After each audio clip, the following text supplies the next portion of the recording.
Hello, Taylor County. I'm Alex Renham with Unleashed Tiger, and with me is Mike Manypenny running for County Commission. Mike, thanks for coming on the program. Thanks for having me, Alex. For sure. Hey, let's start a little bit. You're not new to campaigning, but this is a new office that you're trying to hold at the County Commission. What are some things that you're learning when you're talking to folks out there in the campaign?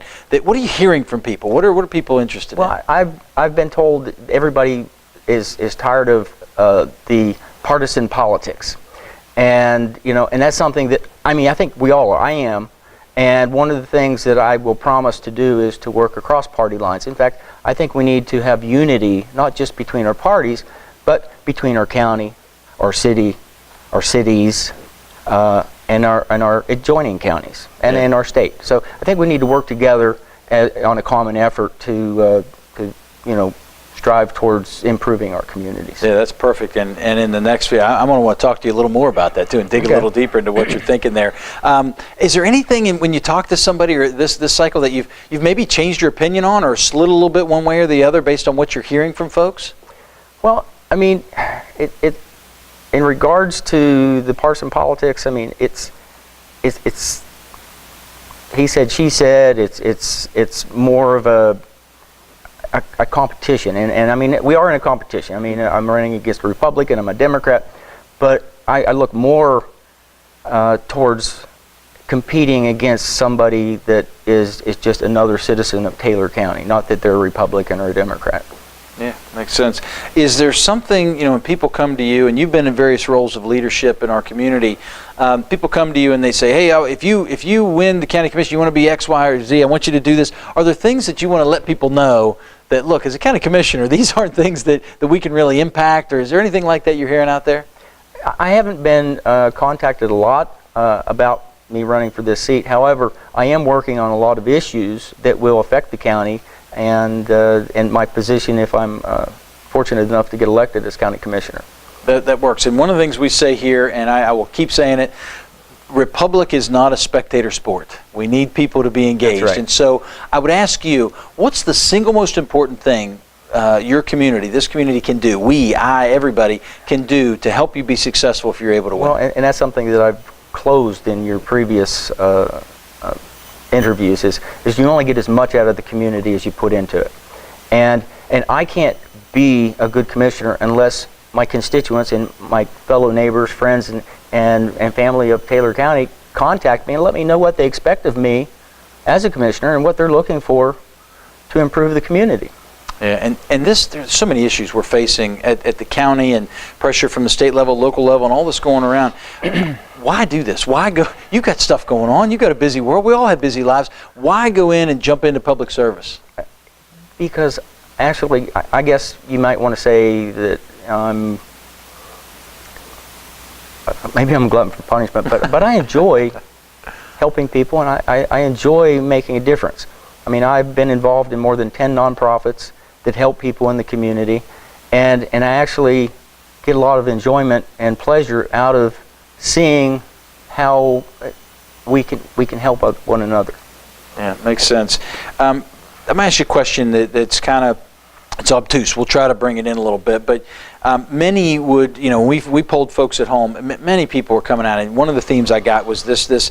They feel that we suffer from a lack of leadership at the county level, and proactive leadership, visionary leadership. And I guess, what is your leadership philosophy in regard to how do you stay ahead and informed and proactive? What's your decision-making process about what's important in the county, and how do you make those priorities, and then how do you measure to make sure we're successful against them? I think you need to, like you said, you need vision, and I think you need to look around the turn before you get to the turn. It's like seeing a problem.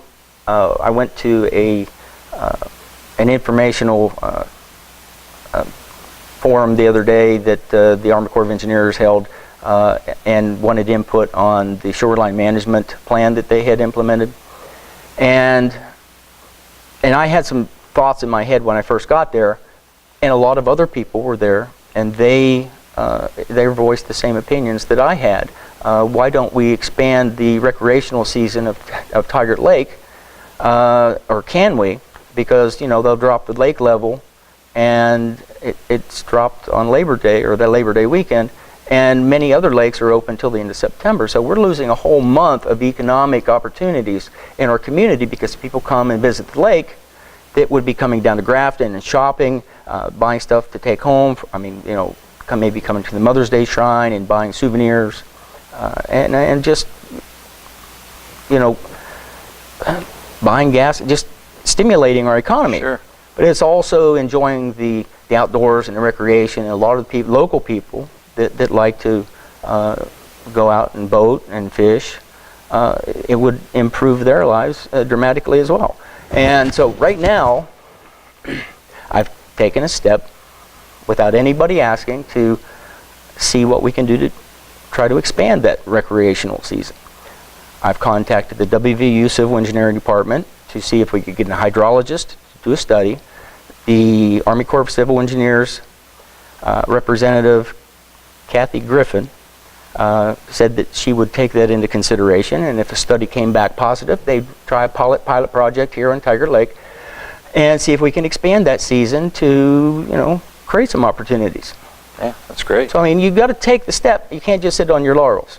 Yep, that's for sure. So if you're able to be successful and we sit down next cycle, what would it be that you would like to say, I've accomplished this, or we've accomplished this as a community? Well, we need to work together in order to accomplish anything. And if I don't have input, I'm having to, shoot from the hip, basically. If I'm making these decisions and assumptions myself that we want an expanded recreational season at Tiger Lake. However, there was other people at that meeting which also had voiced that opinion.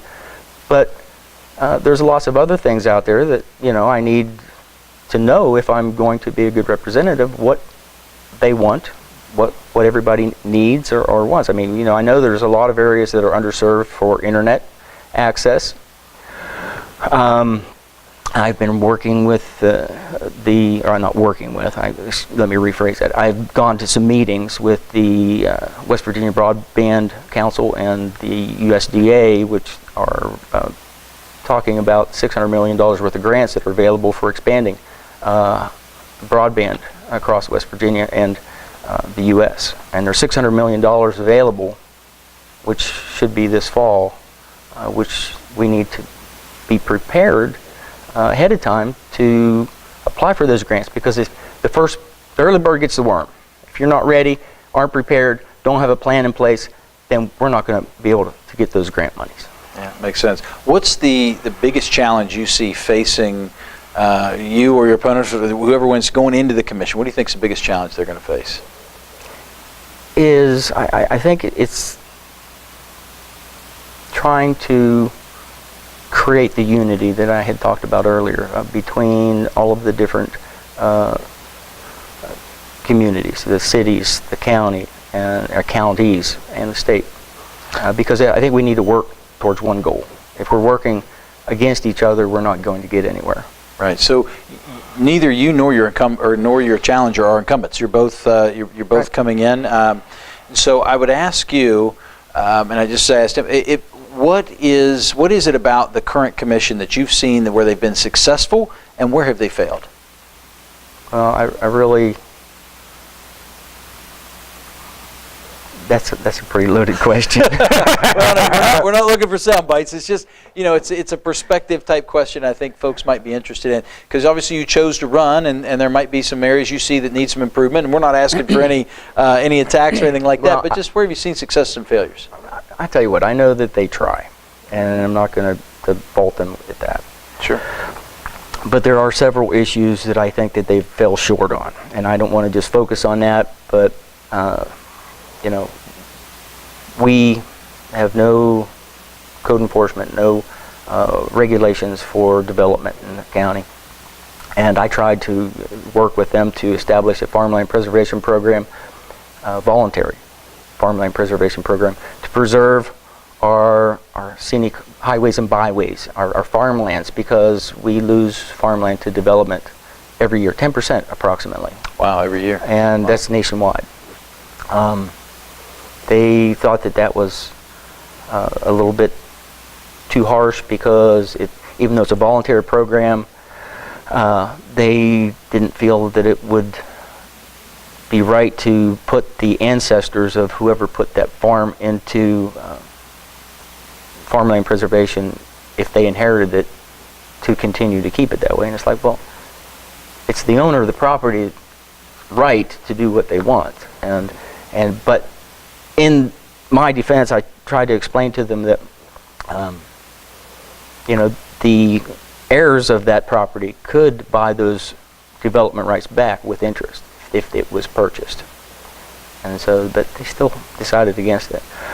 Another one was when I was in the House, we worked on getting a lease for the 250/50 interchange, that field down there, which could have been a fantastic recreation park for our youth and even adults.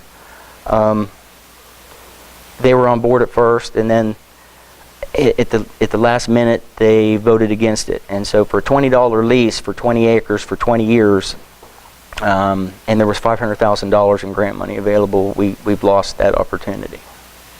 And that frustrated me. And that's one of the reasons why I ran. It was because I think we need to start fighting and looking with that vision to, create opportunities for our youth, keep them out of trouble, keep them off drugs, and keep them healthy. I mean, recreation is good for the mind, body, and spirit. For sure.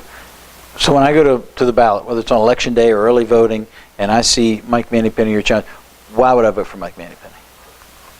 I think that the best candidate is Mike Manypenny because I have the experience on how to work with the people in Charleston, being in the House of Delegates, how to bring money back to the county, how to try to leverage legislation that will benefit the county, whether it's creating local